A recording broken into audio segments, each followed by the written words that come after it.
If not, then we can go to Tina Ludwig, who is head of the proteomics facility at the Bavarian Biomolecular Mass Spectrometry Center. She's also a former postdoc here in Zurich. And the idea here is that because as Rudy mentioned, many of the data analysis methods are based on many of the much of the philosophy of DIA or SWATH is based on targeted proteomics. The goal here is to kind of bring people up to speed with how more classical targeted proteomics approaches work.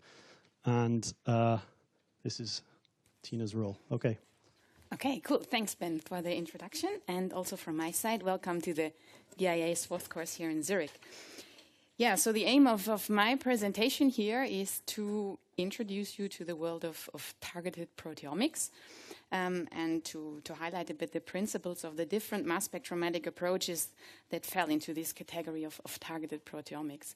However, giving this introductory lecture on the Monday morning is always a bit of an unthankful task, because I know that there are a lot of people here in the audience who are very experienced already, or even have heard similar presentations before. Yeah, I guess still it will be very important to give this introductory lecture for those people who are not so experienced. And maybe to get a feeling of how heterogeneous you here as a group are, we can make a quick survey of your previous knowledge or experience in mass spectrometry. So who of you has already experience or is an expert in doing shotgun proteomics, has already done own shotgun data? Please raise your hands. Okay, so vast majority for sure. Who has already performed SRM experiments or PRM experiments before? Okay, a little bit less, but maybe still half of the people. Who has already own experience in DIA SWATH? It's always the same people, I have the feeling of that. And is there also somebody who has no own experience so far with mass spectrometry in general? Very brave. Good. Okay. So these lectures are for you now. No, so you see, we are a very heterogeneous group of people. So, so I hope that also the experts amongst you will still enjoy another wrap up of the principles of targeted proteomics. Okay. And one more very important point. So whenever there are questions arising from your side, please don't hesitate and just ask them right away, anytime. I would be very, very disappointed by the end of my lecture if there wouldn't be a single question from you in the audience. Okay, so it's homework. Please ask whenever you want. So I've structured this presentation into 4 parts, and each part is headlined with a basic question regarding targeted proteomics. We will start with looking at what is targeted proteomics and why is it useful, even though I guess the intro lecture from Rudy already explained most of it already. Then in the second part, we will look a bit at how the data really gets acquired. So how do the mass spectrometers really work with these different techniques? Then we will look at how to design a targeted proteomic experiment. And in the last section, we will look at a few specific examples of how the data looks like. So the idea is to give, especially those of you who are not used to look at these targeted data and who are more used to the shotgun MS2 spectra, to give you an idea of how the data looks like and what you will have to deal with for the rest of the week. Okay, so let's start with what is targeted proteomics and why is it useful? So when I looked in the literature to find a definition about targeted proteomics, I actually realized this is not so easy because this term targeted proteomics is used actually quite broadly by a lot of different groups and people, and sometimes in different aspects.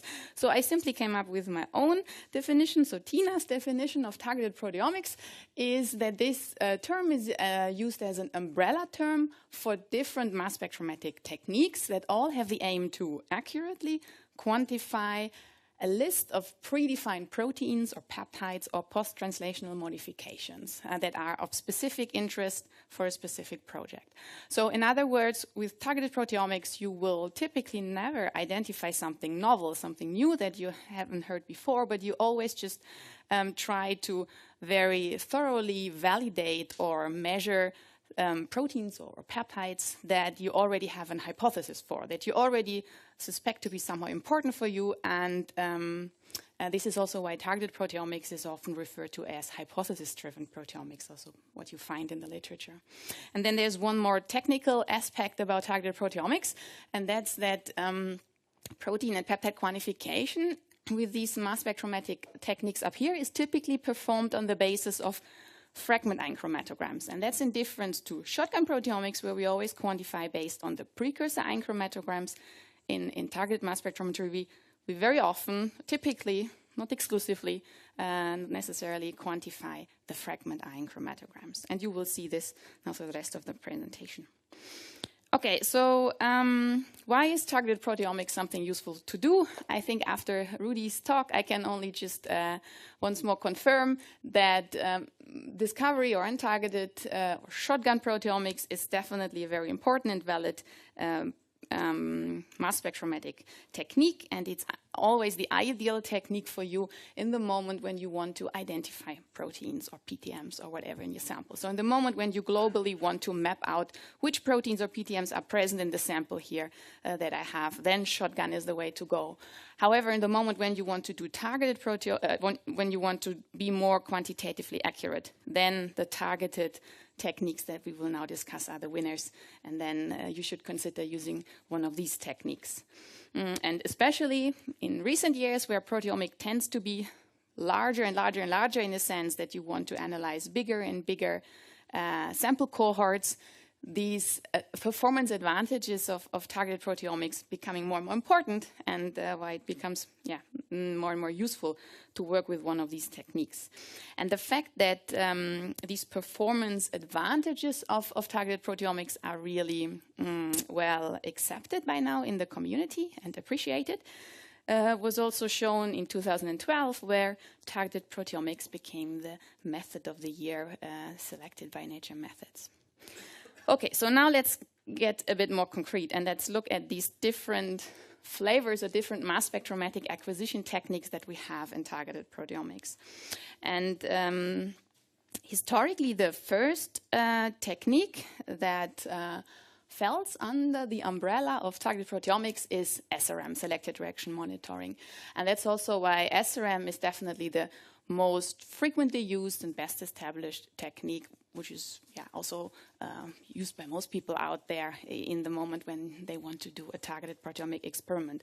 However, also parallel reaction monitoring, the other classical targeted approach, gets more and more attention, and it's used more and more, especially when in 2012, I think the first papers came out that do these PRM methods on the Q-Exactive platforms.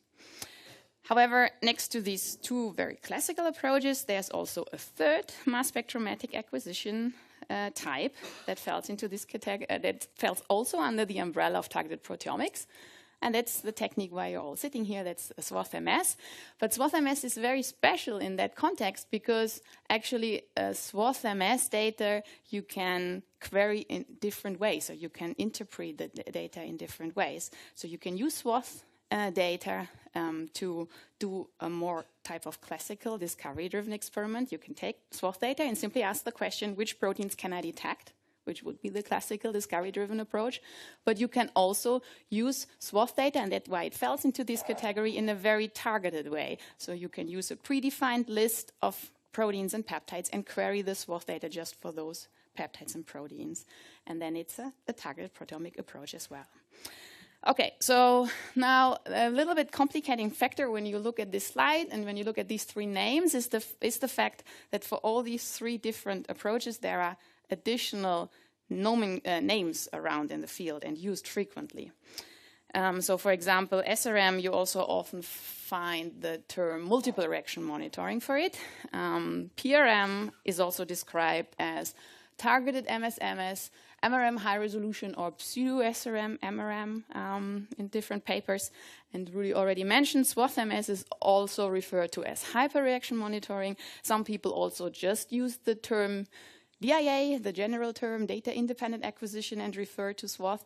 And the major reason, I would say, that you have all these different names floating around here is often trademarking issues by the companies. So very often companies just trademark their name to their specific instrument. So I'm afraid also in the future we will always have to deal with these different names for exactly the same thing, and that's just why it's important that you're aware of that these things happen and that you know what are the commonalities and what are the differences between these names. It's quite annoying, I think. Okay, so that's all I wanted to say to what a targeted proteomic is and why it's useful. So now let's have a look a bit more into the technical details. So here you see the data acquisition principle, the targeted data acquisition principle of SRM. So SRM measurements, as you probably all know, are primarily performed on triple quadrupole mass spectrometers. And the triple quadrupole mass spectrometer consists, as the name already suggests, out of 3 quadrupole mass analyzers. The first and the third quadrupole are both used as mass filters, and the second quadrupole is the collision cell. So here the precursors get fragmented. So if you now monitor peptides with SRM, what happens is that whenever there is a mixture of different peptides eluting from your column at a given time, ideally in SRM you will filter just for one peptide precursor here in the first quadrupole, so only this green ball will be able to pass the quadrupole. Then you will fragment it, and in the third quadrupole you will again select just for one specific fragment ion formed, and then you will record the intensity of that specific fragment ion over time. So what it's always measured by SRM are always pairs of peptide precursors isolated in Q1 and fragment ions isolated in Q3. And the scientific expression for that is transition, and you will hear this term transition very often throughout the week, I guess.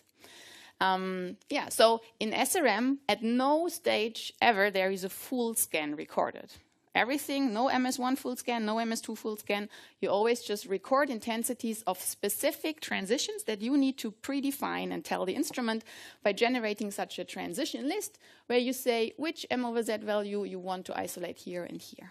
Okay? And then when you do record these transition intensities over time, you end up with such chromatographic, or you can generate from the data by doing extracted ion chromatograms, such peak groups where you now see how your peptides of interest are eluting from your column, and you can use this for quantification. So the major advantages of doing SRM on triple quads is that these triple quad instruments are very good in reducing noise, simply because you have these 2 filtering steps. You're filtering all your masses twice in Q1 and in Q3. Triple quads are also super good in ion transmission efficiency, so the vast majority of a peptide that actually enters the instrument will also make it to the detector, and you can very rapidly switch between different transitions, so quadruples are very fast, and this is why you can measure with SRM on a triple quadruple very sensitive, and you cannot measure just one transition but several hundreds easily. And because you tell the instrument in advance what it should measure, you can do this measurement very reproducible and very accurate. But there are also downsides of SRM and the triple quads. And the major downside is the low resolution of a quadrupole compared to all the nice high mass accuracy, high resolution instruments that we have nowadays. So this is why measurements with triple quads are often less selective than on other instrument types. And you need to provide the instrument such a transition list, so you cannot just say, I press the start button and see what comes out. You need to be well prepared and have generated these transition lists. And these transition lists can unfortunately not be endlessly long. So per MS injection, you're bound to measuring at maximum tens to maybe 100 of peptides in one go. Okay, that's everything about SRM. Now let's have a look at PRM. So PRM measurements are typically performed on QTOF or Q-Orbitrap instruments, so on high mass accuracy, high resolution instruments, where you see now that the third quadrupole compared to the SRM setup is replaced by an Orbitrap or by a TOF analyzer. So, and then the difference compared to SRM is that, or let's say the first part of the measurement is still exactly the same as for an SRM measurement. You also have a mixture of peptides that are eluting at a certain time point from your column, and you just try to select with this 1 M/Z isolation window roughly a single precursor ion, and then you fragment it. But now, as you have this fast scanning or a scanning device, here the Orbitrap or the TOF, you record the whole MS2 scan of that peptide. And then you can do the same. You can also generate extracted ion chromatograms from these full MS2 scans, and then look at how all these different fragment ions are eluting from your column over time, and you can do quantification with these data. Now, but again, as an SRM, you cannot just press the start button. You need to be well prepared. You need to provide the instrument a list of information. In this case, you do not need to provide which fragments you would like to isolate, but you still need to provide which peptides and which MOZ values, so which precursors in which charge state you would like to monitor. And just to be very comprehensive, what people typically do in PRM, they do not just record these full MS2 scans, but they do usually also add, in a scale of a few seconds, add an MS1 scan. So just as you're known how this is done in shotgun proteomics, where you once also scan all the peptides and get such an MS1 full scan. However, what's very important to keep in mind is that from these full MS1 scan or the several MS2 scans that always happen after these optional MS1 scans are completely independent from what you see up here. So it's not as in shotgun where the most intense peaks are picked and then fragmented. This is completely independent. People just add this additional MS1 scan to also get information on the precursors for their peptides. So if you have it included, you can later on also query these peptides, look at the MS1 intensities, and have more information in the data than without such a precursor MS1 scan. Okay? Good. What's the advantages of PRM and measurements on QTOFs and Orbis? So you have high resolution, high mass accuracy, and you have this full MS2 scan information. And because of this higher selectivity that you can achieve here, PRM has the potential to be more sensitive than SRM because you're more selective.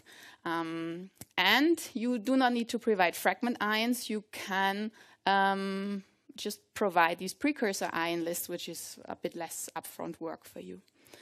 The disadvantages, however, of PRM is that the speed and the less effective ion transmission compared to a triple quad and SRM measurements, and which again decreases the sensitivity of your measurements compared to SRM. So, and overall, another question is SRM or PRM better or more sensitive? And there are various different publications out to try to compare this, and sometimes the one or sometimes the other wins. And in general, I think roughly SRM and PRM have similar performance characteristics in terms of the quantification range that you can span with them, in terms of coefficient of variance and quantitative accuracy, and also in terms of how many peptides you can quantify in a single run.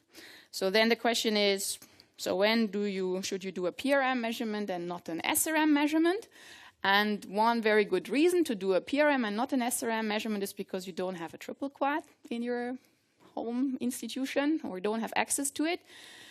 Also a good reason is when you want to stay on the same platform as previous shotgun runs. So as PRM is done on QREs or QTOFs, these are very often the instruments where you also have done shotgun experiments and where you have now a prior knowledge about how your peptides fragment and behave, and it's very easy to transfer then these prior knowledge that you have when you are just on exactly the same instrument. Also, when selectivity really matters, so if you are really interested in separating peptides that have very, very similar masses, it might be beneficial to use PRM because you have this additional higher selectivity of the Orbi or the TOF instrument. Or also when you're interested in PTMs and post-translational modifications, and if you want to really localize PTMs on sequences, it's often good to have as much fragmentation information as possible. And as you get the full MS2 scan here, it's easy to query many different fragment ions. In SRM, you're often much more limited and just select a few fragment ions. But you will hear, I think, more about this PTM site localization also in a talk by Ariel by the end of the week. Okay. Are there any more questions to PRM and SRM measurements? No? So then, just for completion, I would also quickly like to show you the principle of SWATH-MS, even though Ben, in the next presentation, will do this all in much more detail, so you will hear it again. But I think on these slides, I can quickly highlight you the differences of a SWATH data acquisition compared to the SRM and PRM acquisition we've just seen before. So on the first side, SWATH acquisition looks similar to PRM. So also SWATH measurements are done on QTOF or Q-orbitraps at high mass accuracy and high resolution. And also in SWATH, you have an optional MS1 scan that you can do. It's not necessary to do that, but people usually do it because it contains additional information. And you have a series of many MS2 scans which are completely independent on what happens on the MS1 scan. But now the difference comes of SWATH compared to PRM, and that difference is here at the first quadrupole, because in SWATH-MS you no longer try to isolate just a single precursor ion, but instead you deliberately open this precursor isolation window quite wide. For example, 25 m/z was used in the first publication by Ludwig in 2012. So with such a wide precursor isolation window, you actually allow lots of different peptides to enter the collision cell, and you will co-isolate and co-fragment them all together. And the full MS2 scan that you then read out by the ORBI or the TOF will be, of course, a crazy mixture of all these peptides that you co-isolated. Okay? However, the cool advantage, and Rudy explained this already a bit, of working with these very wide precursor isolation windows is that with such a window, when you now shift this window consecutively over a certain mass range, let's say a mass range where most of the tryptic peptides that we always try to measure appear, so often this is like a mass range from 400 to maybe 1,200 m/z. So if you do consecutive scans over such a mass range with this wide window, you can do such a full scan over the whole mass range quite fast, within of just a few seconds, in a time scale of just a few seconds. And that means when you just need a few seconds to scan this whole range here, and you need just a few milliseconds for the MS1 scan, you can very fast always cycle between these MS1 and MS2 scans continuously over the whole HPLC chromatogram that you're doing. And that means, in theory, you record precursor ions and fragment ions of all the peptides that are eluting from your column in a very consistent manner. Okay? Ben will repeat all of that once more. No worries if you didn't get all of it. However, the downside of working with these large precursor isolation windows is these mixed spectra. And these mixed spectra can no longer be analyzed using any of the standard search algorithms you know from shotgun proteomics, but you needed to do something new, something different. And what people came up with in the SWATH world, and that was published here for the first time, is what we call a targeted data extraction analysis. So what people try to do simply is they use prior knowledge about peptides that have been seen and identified in previous experiments before, where the people have learned how do peptides fragment and where do they typically elute. And this knowledge now is used to specifically query these very complicated MS2 spectra and to extract transition fragment ion intensities only for those peptides that people already know. So the data structure that you end up with when you do such a targeted data extraction is actually data that looks exactly like SRM data, almost. You just focus onto those peptides that you're already very familiar and that you know how they behave. And these data then can also be scored in a very similar way than SRM data, and you will learn a lot more about this throughout the week. Yeah? Question. How much of the MS2... Could you... to use the microphone, or thanks. So how much of the MS2 spectra do you actually can trace back to peptides? And how much is still left over that is unexplainable? How much of the MS2 spectra? I mean, you mean which percentage of the peaks that you see in the MS2 spectra? Or which percentage of the peaks, the total peaks that you get, can you trace back to a real peptide? That's a very good question, and I have no clue if this ever actually was investigated so far. And I guess it's also maybe a bit hard to how to investigate it at all. maybe anybody here else in the audience has thought about that or thought about this? I have no clue.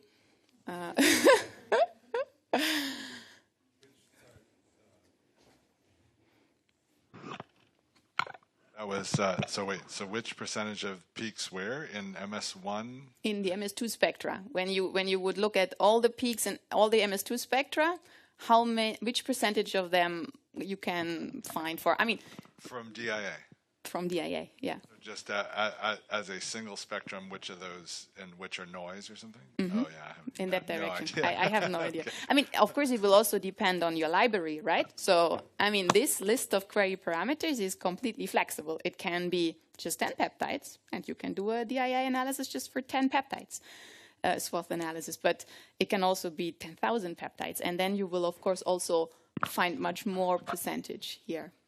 So the reason I ask is that is it always the case that you can only match back the most abundant peaks? Or exactly. This I can very clearly answer no, and that's one of the big advantages of SWATH.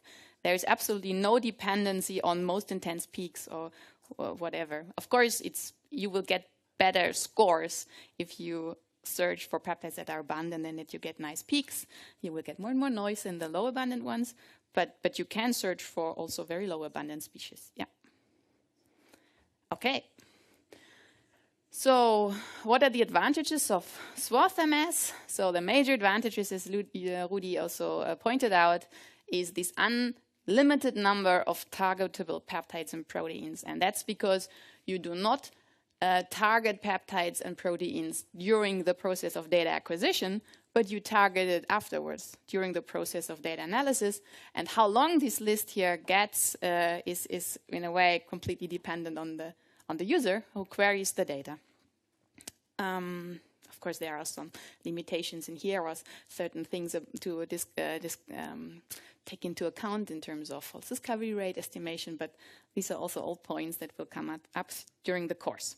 And then there is another advantage of SWATH-MS, and this is this retrospective targeting of protein peptides and fragments. So this means that you can change these lists that we have here also retrospectively. So let's assume you do an analysis and you figure out there is a certain transition in the peptide that is always interfered.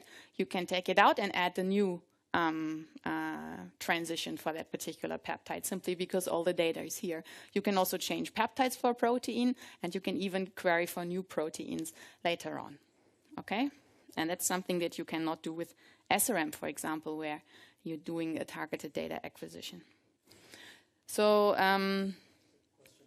yeah. Take the microphone.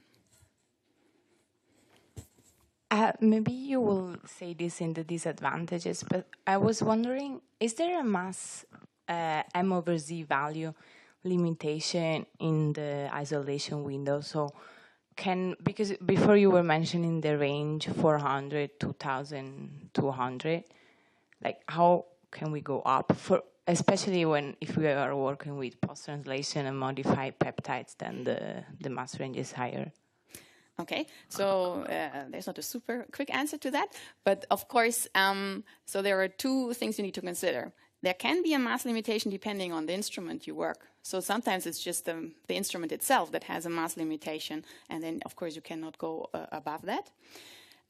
If it's technically possible, you can, of course, scan whatever range you're interested in. But there is the downside of how fast can you do this scan. So if you don't want to cover a mass range of only 400 to 1,200, in, let's say, it takes 3 seconds to do this. If you suddenly want to go to 2,000, it will take you 6 seconds to do this.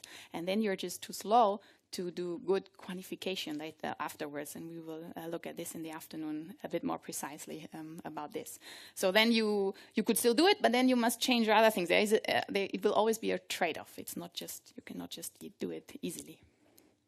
Yeah? Can we increase the elution gradient in order to the elution gradient? speed? You mean to make the peaks broader? Broader. oh, you're the first person ever who wants to make peaks broader. Usually we want to make peaks smaller. Of course, there are ways to make peaks broader. You can do a longer gradient. You can use a shorter column. But usually that will also mean that peaks are more overlapping. So you will have more issues in that sense. Usually in proteomics, you always aim for sharper peaks that we can really separate them one by one, right? So in terms of having more time, it's a great idea to say, let's make the peaks broader. But in terms of being really specific and more selective for peaks, also in terms of intensity. So if you make a peak broader, the intensity drops. To make the peaks more sharper, intensity rises. There are many downsides for broader peaks. But you're right. I mean, I agree. Absolutely, you could play around. And Ben will talk, I think, a lot more about this also, how to set up the optimal SWATH method where you do all of these things. How fast should you cycle? Which range to cover? What is the average peak width in your sample? You will hear a lot more about this soon. Good. So there are also disadvantages of SWATH-MS, especially now looking at in comparison to SRM and PRM. SWATH-MS is still less selective and less sensitive. So if you're really interested in measuring very low abundant proteins and if you want to be very, very selective also for these proteins, SRM and PRM are still the better ways to achieve this. And another major downside of SWATH-MS is that you need a sophisticated analysis pipeline and you need a good bioinformatics infrastructure as you're generating huge data sets, and you need quite sophisticated analysis tools to do this, especially if you want to do large-scale SWATH analysis with lots of proteins and with lots of samples. And that's usually where most people where it's the biggest hurdle to get a SWATH measurement working, but that's why you're all here. So after this week, you all will be experts, and you can check this disadvantage easily. Okay, so when does it make sense to do a SWATH measurement and not an SRM or PRM measurement? So whenever you have projects where you want to quantify a large number of proteins or peptides very accurately, that's for you a project where you should consider a SWATH measurement. Also, whenever you do not need maximum selectivity and sensitivity, so if you are mainly interested in maybe proteins that change in abundance very strong, or in what Rudy just showed on this map, the 400 most abundant proteins that make up the 1,000 most abundant proteins, then also SWATH-MS can deliver you similar data than SRM or PRM, just more quickly and more easily, with less upfront work maybe. And when you don't know your target proteins at the day of data acquisition, or when these target proteins might change in the future, and if it's, for example, not possible for you to store your sample physically, when it's just a precious sample or just a small sample amount, it might also make sense to measure the sample once by DIA SWATH, and then you have the file sitting, and you don't need to care about keeping the physical sample at some point, and you can always reanalyze it later on for new proteins. Okay, so on this slide, I've quickly tried to summarize once more all these pros and cons between these three different targeted techniques. So in terms of ease of data acquisition itself, definitely SWATH is the winner, because all you need to do is you need to define your mass range that you want to cover. You need to define your isolation window width and the number of MS2 scans per cycle, and that's it. Then you can measure all these samples in exactly the same way. But with SRM and PRM, you need to generate these transition lists or these precursor isolation lists in advance.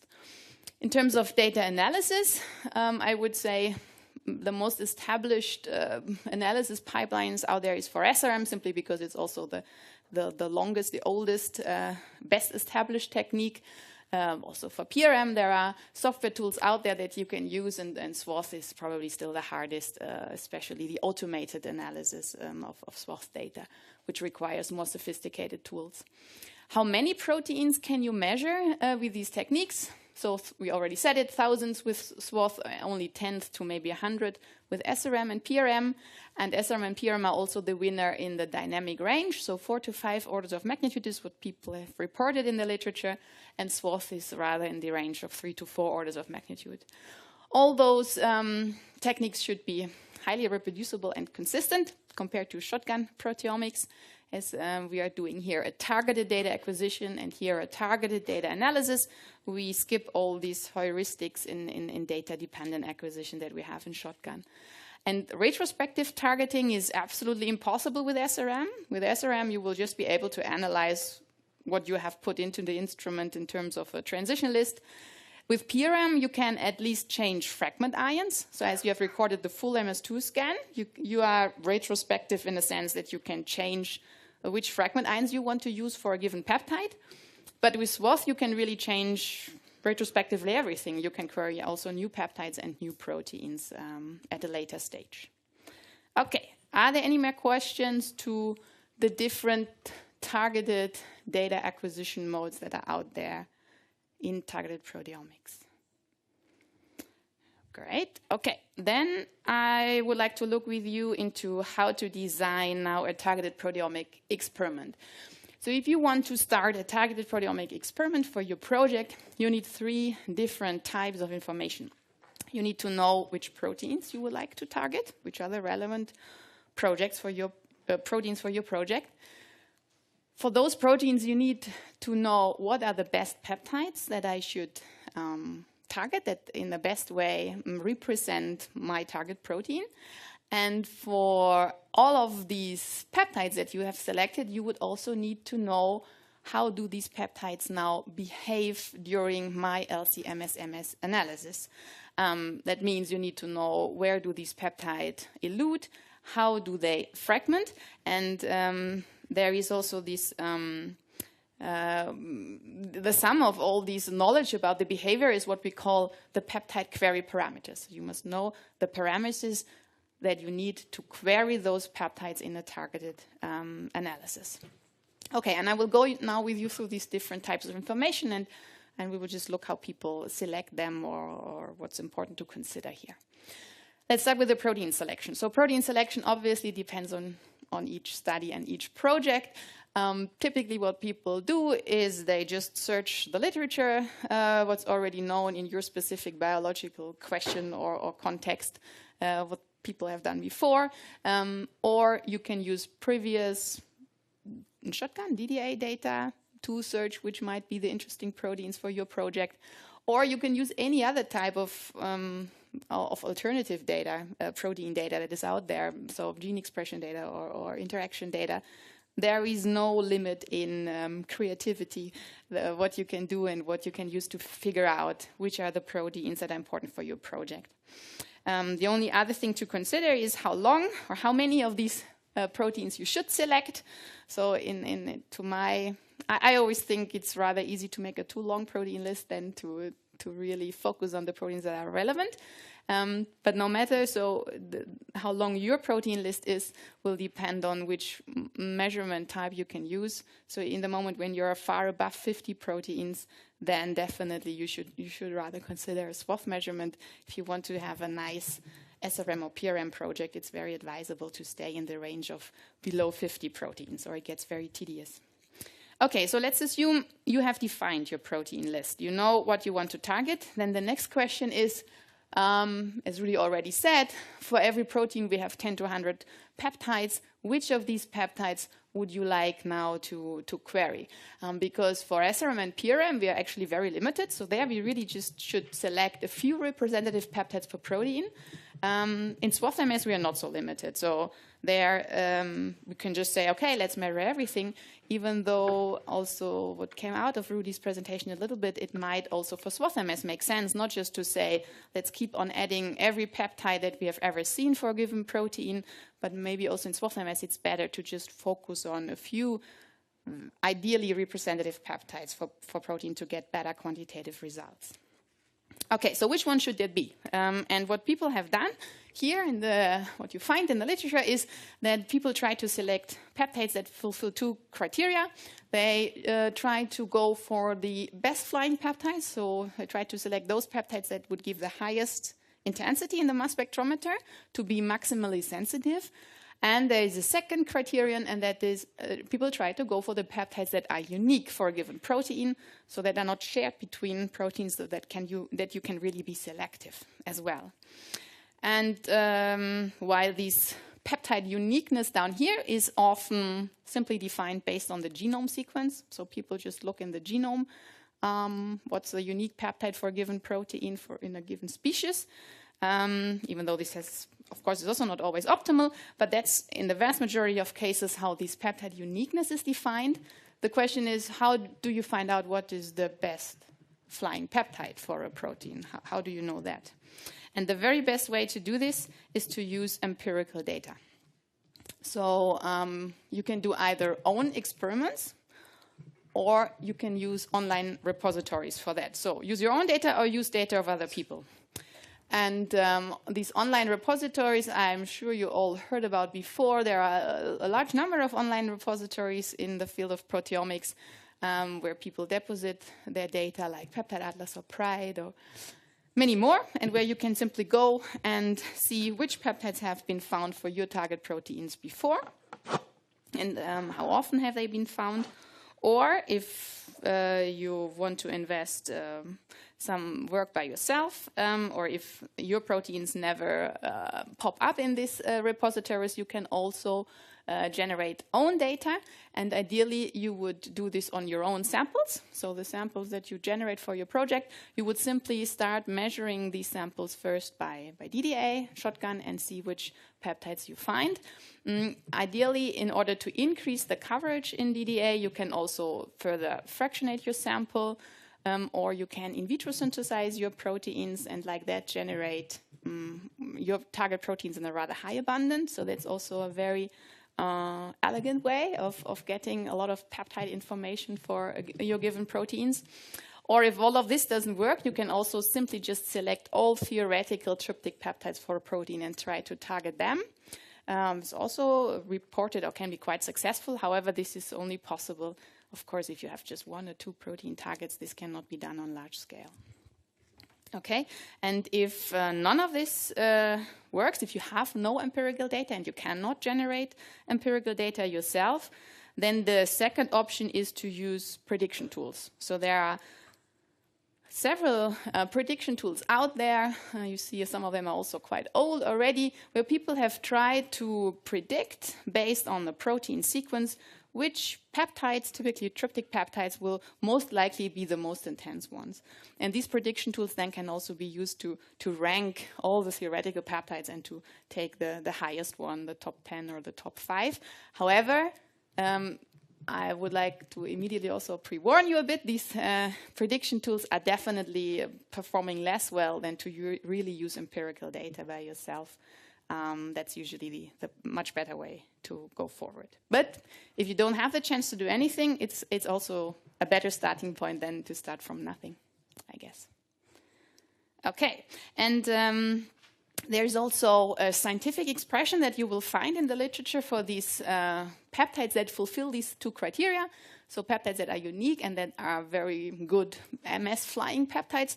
And this expression is proteotypic peptides.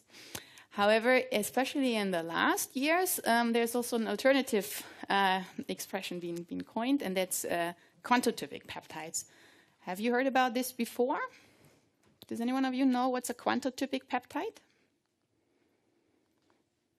Never heard before? Wow, then I can tell something also to experienced people.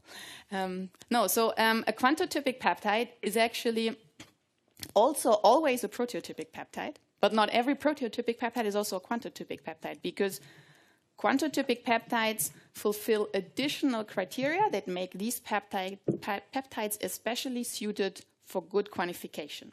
And here I have listed these additional criteria that a quantotypic peptide should fulfill. For example, a quantotypic peptide should always be a peptide that is complete digested from the mother protein. And we already know a lot about issues that trypsin has on really well digesting proteins. For example, whenever you have 2 neighboring KKs or RRs or KRs or RKs on either side of the peptide, we know that trypsin often does a bad job of cleaving between the 2. The same is here if you have acidic residues close to the cleavage side. We also see that trypsin is often not so well in cleaving. Also, a peptide with a KP or RP sequence within the sequence. So typically, we always assume that trypsin does not cleave if there is a proline following after lysine or arginine. However, it has been shown many times that sometimes trypsin does cleave to a significant extent these peptides, and this is also why ideally one should avoid having such a peptide as a quantitative representative for a protein, just because you can never be sure that it's really cleaved 100%. And the same, of course, also for miscleaved or non-tryptic end peptides. These should not be used to quantify a protein, ideally. Then there is the second criterion, which is chemical modification. So ideally, you should use peptides that are not prone to chemical modification. So if you have tryptophan or methionine, they can be oxidized easily. So it's better to have peptides without these two amino acids. NG or QG sequences are prone to deamidation. An N-terminal QE or a carb amidomethylated cysteine can cyclize. So all of those peptides with these features, ideally, kick them out and use other peptides. And then there is this last criterion, which is biological modifications. So in the moment when a peptide carries a PTM, again, it would be a bad representative for the total protein, because often the protein is not 100% modified, but just a small portion of it. So if you avoid peptides that carry these PTMs, you also get a better representative for the protein. But how do you know which carry PTMs? So one thing that you can do is you can check online repositories for known PTM-carrying peptides. And here are 3 examples of these PTM repositories that are out there. You can try to avoid known motifs. For glycosylation, for example, there is this NXST motif, quite known, but for many other PTMs, of course, motifs are unknown. Or you can avoid very N and C-terminal peptides, as they are known to be more prone to degradation. Okay, so all of these points that you see here are, of course, very valid points. And if you can exclude peptides that carry any of these things, you're more likely to get a very good quantitative peptide that represents your protein. However, if you really follow all these points, you will not end up with a single peptide in many cases for your protein. So what people do de facto is they relax on those criteria in some way and focus just on specific, and to just normalize what I've said here a bit, or to make this relaxation a bit more easy, I would like to emphasize that especially these 2 points, so ensure complete proteolysis and ensure chemical modifications, these 2 points are not so important for relative quantification in the moment when you can ensure that incomplete proteolysis or chemical modifications have happened in the same way to all the samples that you relatively compare. So even though if it occurs, as long as you try to make sure that it occurs in the same way, the relative ratio that you get, and relative quantification is what we do most of the time in all our studies, the relative ratio will still be correct. Okay, so especially these 2 points, I think for relative quantification, as long as you make everything to keep the sample that you compare reproducible, can be quite easily disregarded, I would say. However, in the moment when you want to do absolute protein quantification, and we will discuss this a lot more in the afternoon, then it really is very important that the peptide, the concentration that you measure, represents the total protein. And then all of these points are also very important, or immediately will lead to wrong quantification if you disregard them. Okay? Good. So now we know which proteins we want to select. We have selected for those proteins proteotypic or quantotypic peptides. And now, before we can do a targeted measurement or a targeted analysis, we also need this 3rd type of information, and that's the peptide query parameters. So how do we get them? So ideally, what we want to know in these peptide query parameters, we would like to know the precursor M over Z value of all our peptides. So what's the dominant charge state of our peptides in our measurement? And we need this for SRM and PRM before the measurement, because only then we can create this transition or precursor list. We would also like to know the relative fragment ion intensity. So we would like to know the fragmentation pattern. What is the most intense transition or fragment that is formed, and the second, and what's the ratio between them. And for SRM, we would need this information even before the measurement, because we need to define the transition list. while also for SRM, PRM, and SWATH, we need to have this information after the data analysis in the process of data analysis. So after the measurement in the process of data analysis, because we use this information about the relative fragment ion intensities to make sure that we are really looking at the right peptide, and we use it to query our data. Okay, so also for SWATH-MS, it is important to know the fragmentation pattern of our peptides. Okay, and then it's also the LC, the elution time from the LC chromatography. Also, this information we would like to know in advance. For SRM and PRM, we would need this information also even before the measurement in order to do retention time scheduling. So what exactly is retention time scheduling? So retention time scheduling means that we do not monitor the transitions of a given peptide over the whole LC that we apply, but we just monitor the transitions in distinct retention time windows where we expect our peptides to elute. So let's have a look at one example.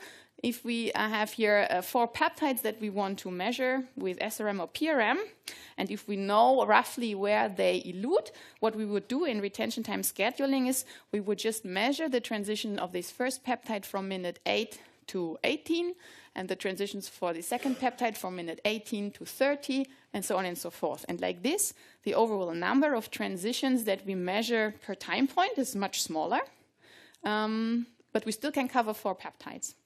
So with this retention time scheduling approach, you can actually increase the number of transitions and precursors in one run by a factor of 5 to 20-fold, depending on how wide these segments are that you make around your expected retention time. And I think all of the PRM or SRM measurements that are performed will always work with, almost all of them typically work with this retention time scheduling in order to really increase the number of peptides and proteins that you can measure. Okay, so in order to do retention time scheduling, we need to have this information about where our peptides elute. And also for SWATH, we need this, again, afterwards for the process of data analysis to really direct our query on, again, just these areas, just this retention time segments where a peptide is expected to be present. Okay, so again, the question is, if we need all of this information, that what makes up a peptide query parameter, where do we get it from? And the answer is actually from the same type of information and source as we already get the peptide information from, namely ideally from empirical data that we have done ourselves or that are in online repositories. So you can again use those repositories that I showed you before. In the moment when an MS2 spectra information is provided, you can use this MS2 spectra to find which are the most intense fragment ion, or how does it look like. Or there are also more targeted proteomics specific repositories like SRM Atlas or SWAT Atlas or Panorama. These are repositories out there where people can deposit their targeted data and their peptide query parameters, and you can directly download them and use them. Or you do, again, own analysis. So what you need to do is you need to generate somehow an MS2 spectra for your peptides of interest by, again, analyzing your samples of interest by shotgun or by SRM triggered MS2 or by PRM, so by any technique that provides you full MS2 spectra. You can also work with synthetic peptides, so that's a very good way to go as well, because these synthetic peptides are then of high concentration, so typically you get very nice, high-quality MS2 spectra, and for this purpose of peptide query parameter generation, the synthesized peptides do not even need to be very pure, so they can be quite dirty, and that means they're quite cheap. So in the range of 15 to 20 euros, you can get these peptides for this purpose of finding the peptide query parameters. Or you can, again, work with these in vitro synthesized complete proteins, or you can select simply all transitions for a given peptide, the whole Y, the whole B ion series, singly, doubly, triply charged, and just measure it and find it in your sample. But again, like this, you easily end up with 20, 50, 100 transitions for a single peptide, and that means you cannot do this for thousands of peptides. That's just too much. Okay, so here is once more the summary of everything that I just told you. These are all the peptide query parameters that you need to gather to do a targeted experiment. And typically, these peptide query parameters are simply gathered in form of a big table. And this big table just has different columns. And all the important columns that you need to have is which protein are we targeting, what are the peptide sequences that we want to target for a given protein. In those columns here, you find all this LC-MS mass spectrometric information. So what's the precursor M/Z value we want to target, the fragments we want to target, charge state of precursor and fragments, the fragment ion type. And here you once more find this fragment intensity information, so which tells you that for this peptide here, the most intense fragment is the Y8, which has 100% intensity, and then the second intense with 80% is the Y7, and so on and so forth. And the last column, which you can hardly see now, is the normalized peptide retention time. So this is now the LC information that we also try to store. And you see that this is, we call a normalized peptide retention time, because it makes, of course, not a lot of sense to store the information of an elution time of a peptide in the unit minutes, because when it elutes at 20 minutes on my LC with my gradient, it will be, of course, completely different on another LC with another gradient. So what people try to do is they normalize the retention time information to a set of standard peptides. And then they, like this, they convert this retention time information into a unit-free space, which is now easily transferable between laboratories. And this is what we call IRT concept, and I think it will also come up more frequently throughout the rest of the week. Super. So generating such a peptide query parameter table is actually, and to make it in an optimal way and to validate all these assays is actually quite work and cost intensive. It's often the biggest chunk of an SRM or PRM experiment, the biggest time investment for me that I spent into those experiments. However, the good news is that if you have this list once developed, they can be used quite universally. So you can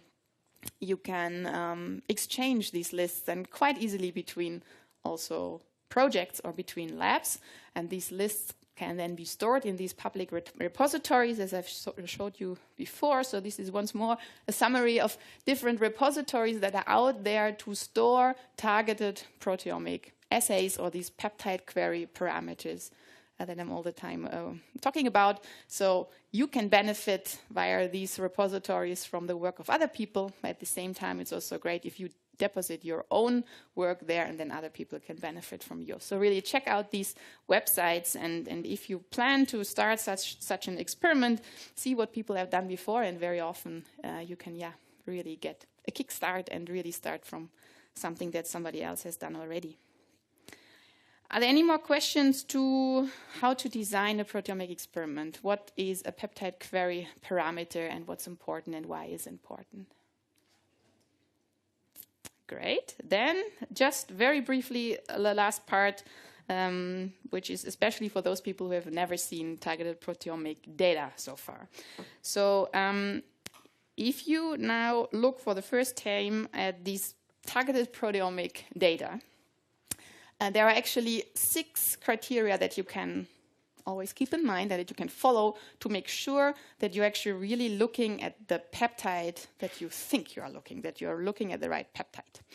And the first criterion that you can always apply is this criterion of coelution. I already said this already. Whenever we are trying to target, or whenever we are targeting several fragment ions, several transitions for a given peptide, all of those transitions, so the extracted ion chromatograms of those transitions, should perfectly coelute because they all come from the same peptide. So on the column, when it was still on the column, it was still the one peptide, so they all should have coelution. So in this little example, you see that these the red, the orange, and the purple transition are actually quite nicely coeluting, while the blue one does something really different, which means this blue transition here is somehow interfered by a contaminating peptide and should be excluded for quantification, okay? For example. And the second criterion is peak shape. which is the same logic. In the moment when you monitor several transitions for a given peptide, also the peak shape should be exactly the same. So such a non-Gaussian, not so nice peak shape, targeted proteomics is actually a really good confirmation that all of those transitions monitored here are coming from the same peptide precursor. And then there is the third criterion, which is signal intensity. So if you work with an optimized assay or peptide query parameters for a given peptide, you can also expect that the intensities that you will see will be quite high for your target peptide, even though, of course, you need to be very careful with that, as Rudy already explained to you. In case you have an interfering peptide that is actually very abundant in the sample, and that by chance has very similar masses, it might well be that this very high peak here is an interference and the small guy is actually your peptide of interest. But nevertheless, in combination with several other criteria, also the intensity is always something you can consider, and you should take into account that you always look for the high intense peaks. So all of those three criteria you see here can always be applied. So just by looking at the data, you can always check coelution, peak shape, intensity, and try to figure out what is the right peptide of your targeted analysis. However, very often, just looking at these three is not enough, simply because the data is quite noisy, and that's why it's important to have more criterion. And one more thing that you can do is you can correlate these peaks that you see here to a library spectrum, or to your peptide, to the data in your peptide query parameter list. So when you know that in your peptide, your fragmentation, the Y6 fragment was the most intense one, you would expect that also in your chromatographic targeted proteomic peak, the Y6 transition, the yellow should be the most intense one, and the second one should be the Y9, and so on and so forth.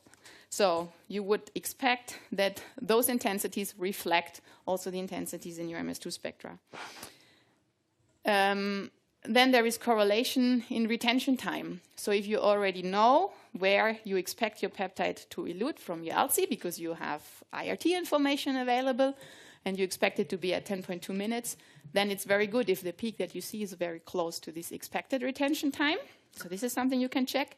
And the last point, which I think is the strongest, most important point you can use, is correlation to an isotope-labeled reference. So in the moment when you have an isotope-labeled peptide, either a synthetic peptide spiked in, or by having like a SILAC experiment where you have heavy and light version of peptides present, you can look whether your light and your heavy signals are perfectly coeluting in retention time, and whether they have exactly the same relative intensities of all the fragments. That's what you can check, and which is also a very confident confirmation of your peptide.